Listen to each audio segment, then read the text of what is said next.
Hi guys, Ian here. Welcome back to the channel, and today we'll take a look at the KBEAR Tourbillon-Pro. Price of this is $99 US, and if you are interested to find out more, do check out the unaffiliated link down in the description below. So I've spent some time with this, and today I'll share with you guys my thoughts and opinions about this Tourbillon-Pro. So let's begin first with the accessories. The Tourbillon-Pro comes in a surprisingly thoughtful package for its price point. When you open the box, you are greeted with a really nice, thick, round zippered fox leather carrying case. It is spacious enough to hold the earphones and the cable without cramming. Alongside the case, they include a small cleaning brush and a microfiber cleaning cloth to keep those shiny metal shells pristine. For ear tips, you get two distinct sets in small, medium, and large. There is a standard set of narrow bore black silicone ear tips and a highly appreciated premium set of TRI Claron wide bore ear tips. The included cable is a fantastic 4-core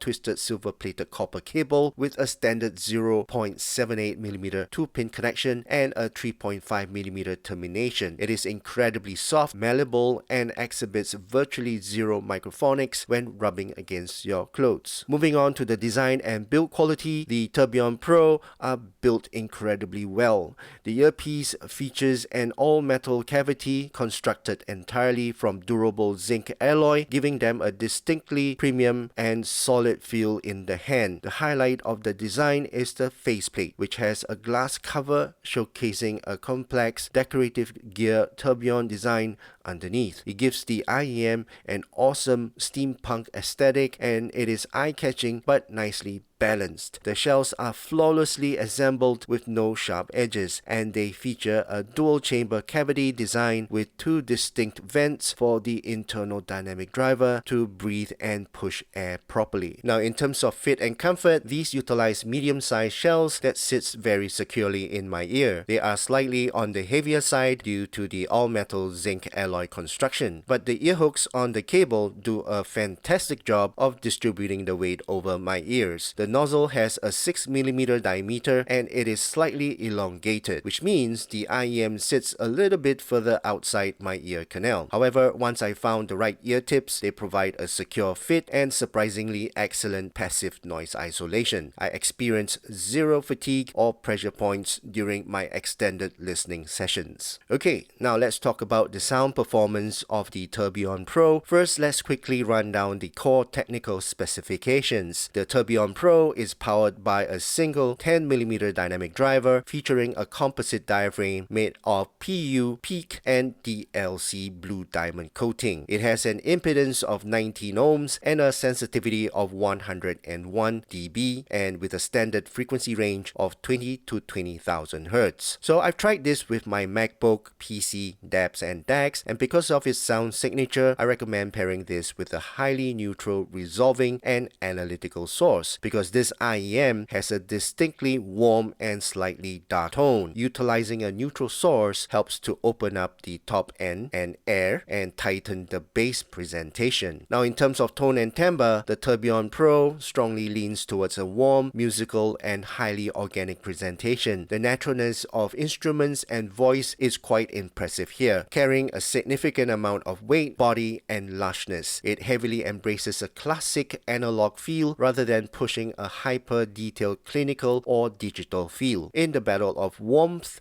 versus coldness, the balance is entirely skewed towards warmth, providing a slightly dark atmosphere where the music wraps around you comfortably. The tonal balance prioritizes sheer musical enjoyment and smoothness over absolute analytical precision. Now, looking closely at the technical performance, the soundstage width is well above average, providing a very nice horizontal spread that keeps tracks from feeling claustrophobic. Depth and height are pretty decent, maintaining a solid holography and 3D projection for a dynamic driver at this price point, giving a realistic sense of recording space. For sound separation, it handles moderate tracks very cleanly, but because of that thick note weight and that dominant warmth at the low end, sound separation can feel a bit smoothed over in incredibly fast, complex tracks. Instrumental layering is solid, the left to right channel distinction is accurate, and the imaging precision, especially in busy tracks, is actually quite convincing, allowing me to mentally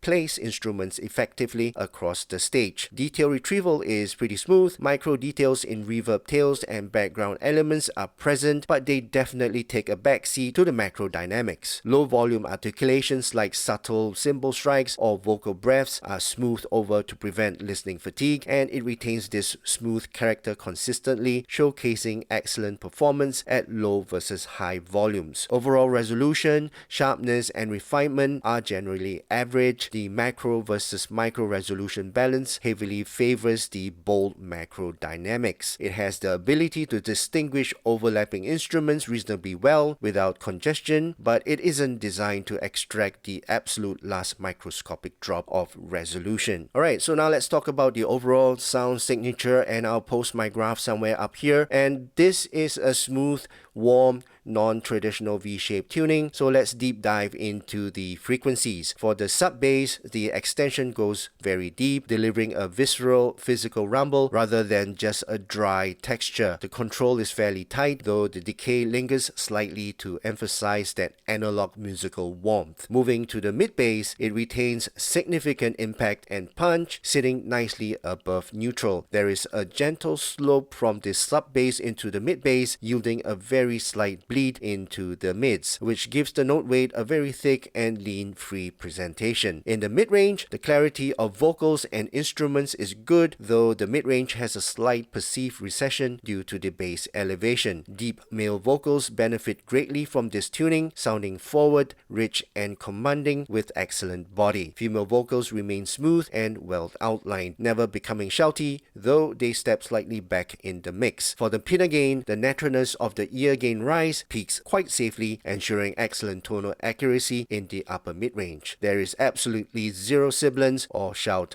in this tuning. In the treble region, the extension is smooth and relaxed. It guarantees a fatigue-free listening with zero harshness, peakiness, or fatigue. There is enough air and sparkle to keep things from sounding completely muffled, boosting the perceived resolution from treble content while keeping the primary treble exceptionally relaxed and safe for sensitive listeners. Alright, so that's the overall sound signature. Now let's compare this Tourbillon with similar priced IEMs. For example, the Truth Ear Zero, the Tourbillon-Pro goes for a much darker, thicker approach. Differences in tuning shows that the Zero Red is notably more neutral and leaner in the mid-range, whereas the Tourbillon embraces a very heavy, thumpy bass and thick note weight. Differences in technical performance reveal that brighter competitors might pull ahead slightly in sheer micro detail retrieval because of their tuning, but the KBEAR Tourbillon-Pro outclassed them in sub-bass impact and natural timbre weight and immersive fatigue-free listening. Alright, so let's conclude. For $99, the KBEAR Tourbillon-Pro